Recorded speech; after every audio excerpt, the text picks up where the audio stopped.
चमकदार चांदनी के नीचे एक पुराना डरावना हवेली मंडराता है जो सुनसान गांवों में भय का प्रतीक है। राहुल और उसके दोस्त एक साथ जमा होते हैं। उनके चेहरों पर डर और उत्साह का मिश्रण अंकित होता है। एक ठंडी आवाज रात को चीरती है।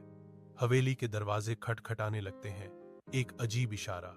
भारी दरवाजे चरमराते हुए खुलते हैं, केवल परे अंधेरा प्रकट करते हैं। अज्ञात का निमंत्रण। राहुल की आवाज कांपती है। डर उसके शब्दों में घुल जाता है। क्या हम सचमुच अंदर जा रहे हैं? मुझे डर लग रहा है। हवेली इंतजार कर रही है, जिसकी छायाएं आतंक और खोज के रोमांच दोनों का वादा करती हैं।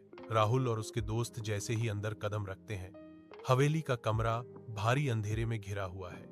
हवा एक अदृश्य डर से भरी हुई है।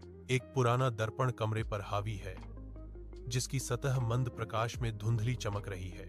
दोस्त करीब आते हैं।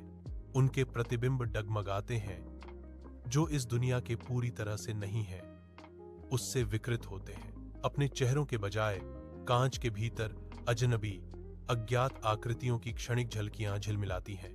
दर्पण से एक स्पष्ट ठंडक निकलती है, एक ठंडक जो उनकी हड्डियों में रिसती है, जिससे उनकी बाहों पर रोंगटे खड़े हो जाते हैं। यह क्या है? ये चेहरे कौन है? एक दोस्त फुसफुसाता है। डर उनकी आवाज में घुल जाता है, क्योंकि वे खाई में घूरते हैं। सूर्य की पहली किरणें एक उजाड़ गांव के क्षेत्र को उजागर करती हैं।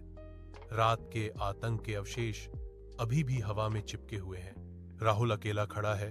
हवेली गायब हो गई, जैसे कि वह एक क्रूर सपना था, केवल खालीपन छोड़कर। डर राहुल के चेहरे पर अंकित हो जाता है, उन अनकही सच्चाइयों का मूक प्रमाण जो अब वह अपने भीतर रखता है। उसकी आंखों में एक भयावह एहसास छलकता है। कुछ लोग हवेली में प्रवेश करते हैं और कभी नहीं निकलते, हमेशा के लिए निवासी बन जाते हैं। एक भूतिया स्वीकृति राहुल की आवाज में भर जाती है, जब वह फुसफुसाते हैं, अब मैं हमेशा के लिए इस हवेली का हिस्सा हूं।